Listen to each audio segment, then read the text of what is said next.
Right, I've frightened away the ducks and the swans down to another part of the flood. So as you can see here, that is where the start of McGowan's Sitka plantation starts, by the tributary of the River Oldmore.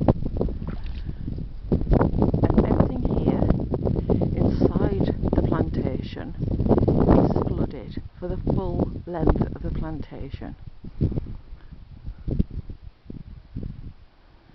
Right up to that dead tree, and in this case past it. I showed you where the new plantation is flooded, and that goes beyond there up to the tree that was pushed over when they were planting that new plantation.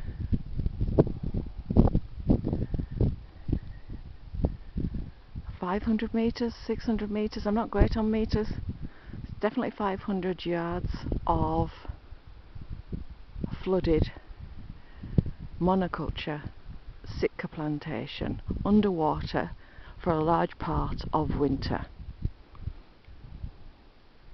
There is no drainage, it does not drain quickly, it stays here for a long time.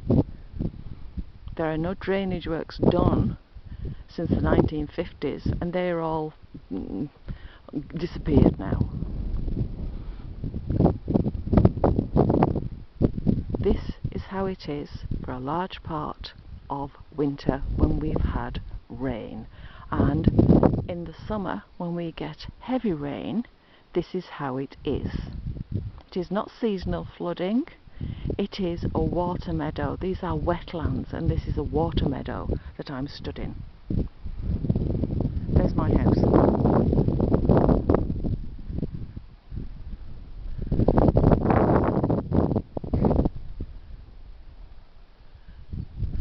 And swans, ducks, otters,